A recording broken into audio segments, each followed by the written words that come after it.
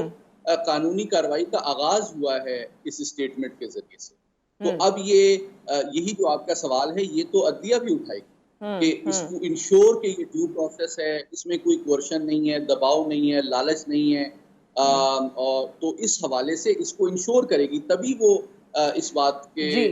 جو لاجیکل, کیونکہ P T I کی مرکزی میڈیا سے بھی یہ بات سامنے آئی ہے, انہوں نے اس بات کو رد کیا ہے اور انہوں نے کہا ہے کہ یہ مصدقہ نہیں ہے, اور انہوں نے یہ بھی کہا کہ 1 ماہ سے تو لاپتہ تھے سابق سیکریٹری اعظم خان صاحب, تو اچانک سے وہ آئے اور اچانک سے یہ تمام چیزیں ہو گئیں, تو اس میں ایک ابہام کی سی کیفیت رہتی ہے, uncertainty ہوتی ہے, and obviously we cannot afford any more uncertainty. So in that context آپ کیا سمجھتے ہیں کہ کیسے لوگوں کو اس بات پہ یقین آ سکتا ہے, کیونکہ آگے ووٹنگ پروسیس بھی ہے, الیکشنز ہیں, تو لوگوں کو تو ان کے دلوں میں تو شاید بہت ساری کنفیوژنز ہی پنپتی رہیں گی. جی بالکل, بہت اہم سوال کیا آپ نے, اور یقیناً دیکھیں جس طرح میں نے ابھی کہا کہ ابھی تو یہ معاملہ شروع ہوا ہے قانونی پروسیس کا, تو اب یہ عدلیہ کے سامنے یہ سوال خود عدلیہ بھی اٹھائے گی تاکہ وہ اپنے آپ کو سیٹسفائی کرے کہ یہ پروسیس کسی پریشر, مجبوری, کوئرشن کے بغیر ہے. دوسری بات یہ جو آپ نے ان کی غیبت کے حوالے سے سوال کیا, تو obviously یہ معاملہ بھی جو ہے پچھلے سوال سے جڑا ہوا ہے کہ کہیں ان پہ کوئی دباؤ تو نہیں ہے, کوئی مجبوری تو نہیں ہے, کوئی اور ایشو تو نہیں ہے. تو یقیناً یہ معاملہ میں سمجھتا ہوں کہ ہمیں اس پہ قیاس آرائی سے گریز کرنا چاہیے, اور خود اعظم خان صاحب جب پیش ہوتے ہیں عدلیہ کے سامنے تو وہ خود اس کا جواب دیں گے کہ بھئی اس کو سیاسی مقاصد کے لیے استعمال نہیں ہونے دینا چاہیے, اور جو قانونی کارروائی ہے اس کو سیاسی پریشر اور معاملات سے الگ کرنا عدلیہ کے اوپر بھی ذمہ داری عائد ہوتی ہے کہ وہ کسی سیاسی پریشر اور دباؤ میں نہ آئے. کیونکہ دیکھیں وہ اعظم خان صاحب خود اس کا عدلیہ کے سامنے بہتر جواب دے سکتے ہیں کہ وہ اپنی کسی مجبوری کی وجہ سے پبلک کو اوائڈ کر رہے تھے, یا وہ خود جو پرانی حکومت ہے اس سے کانٹیکٹ کو اوائڈ کرنے کے لیے لو پروفائل رکھ رہے تھے کہ کہیں یہ ضروری, اچھا اس میں کوئی فورگون کنکلوژن تو نہیں ہے, پاپولر اسمپشن یہ کریٹ کی جا رہی ہے, یہ پاپولر پرسیپشن کیا جا رہا ہے کہ غالباً شاید اسٹیبلشمنٹ یا ایگزیکٹو یا کوئی اور ڈپارٹمنٹ جو ہے اس میں پریشر ڈال رہا ہے. یہ بھی تو ممکن ہے کہ وہ خود اوائڈ کر رہے ہیں وہ پبلک میں آنا. ٹھیک ہے, پوائنٹ ٹیکن. محمد علی صاحب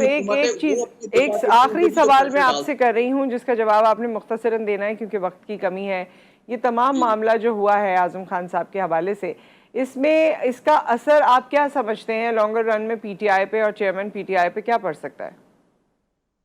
جی یہ بہت اہم معاملہ ہے, بہت حساس اور کرٹیکل معاملہ ہے 3 اعتبار سے جو میں نے پہلے بات کی. قانونی اعتبار سے بھی دیکھیں,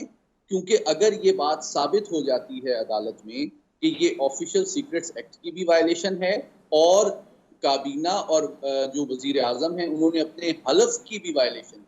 ٹھیک ہے, تو یہ قانونی اعتبار سے بہت سنجیدہ معاملہ ہے. دوسری بات یہ ہے کہ میں سمجھتا ہوں کہ اس کی نزاکت اور اس کی حقیقت اور اس کی صحت کا سب سے بڑا ثبوت یہ ہے, جس طرح آپ نے خود کہا کہ بتدریج تقریباً تمام جو ان کے کابینہ کے اراکین ہیں وہ اب اس بیانیے اور اس کابینہ کے سربراہ جو کہ سابق وزیر اعظم ہیں ان کی پوزیشن سے اپنے آپ کو ڈسٹینس کیوں کر رہے ہیں, کیونکہ وہ جانتے ہیں کہ یہ صحیح بات نہیں ہے اور اس میں وہ بھی پھنس جائیں گے. تو وہ اپنے سابق وزیر اعظم کے جھوٹے بیانیے کو ڈیفینڈ کر کے نہ اپنا سیاسی مستقبل خراب کرنا چاہتے ہیں, نہ عدالت کے سامنے کسی ایسے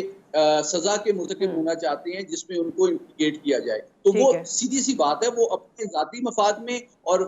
قانونی معاملات کو سمجھتے ہوئے اور فیوچر میں اپنے جو سیاسی مستقبل کو بچانے کے لیے یہ کر رہے ہیں. آخری بات ایک کوئک صرف بات کر دوں, دیکھیں ابھی ایک جو ایک آڈیو آئی تھی اس میں آپ دیکھتے ہیں اس میں ایٹریبیوٹیبل ہے وہ اسد عمر سے بھی کہ جب اس سائفر کے حوالے سے میٹنگ ہوئی تو انہوں نے کہا کہ یہ تو خط نہیں ہے امریکی. انہوں نے اپنے پہلی سٹیٹمنٹ میں سابق وزیر اعظم نے جب لہرایا اس کو تو انہوں نے کہا یہ امریکہ سے خط آیا ہے. انہوں نے کہا یہ خط تو نہیں ہے, یہ تو ہمارے اپنے سفیر کا مراسلہ ہے. تو سابق وزیر اعظم نے کہا کہ عام آدمی کو تو اس میں فرق نہیں پتا نا, تو ہم اسے کھیلیں گے. تو اصل میں یہ ہمارے قومی سلامتی اور ہمارے مستقبل اور ہماری خارجہ پالیسی سے کھیل رہے تھے. بہت بہت شکریہ محمد علی صاحب فار آل یور ٹائم, اور اللہ کرے کہ وہ تمام لوگ جو ہمارے ملک کے لوگوں کے جذبات سے کھیل رہے ہیں یا ان ملک کی سلامتی سے کھیل رہے ہیں، میں تو یہی دعا مانگوں گی آج پہلی محرم کو کہ اللہ تعالیٰ ان کو نیست و نابود کرے، جن کی سوچ ہمارے ملک کے حوالے سے خراب ہے، جو ہمارے ملک کے لیے نقصان دہ لوگ ہیں، اللہ تعالیٰ ان کو کیفر کردار تک پہنچائے اور ان لوگوں کو ہمارے لیڈر کی صورت میں لائے جو ہمارے لیے بہتر ہیں۔ ایک بریک آ گیا، بریک کے بعد ہم حاضر ہوتے ہیں۔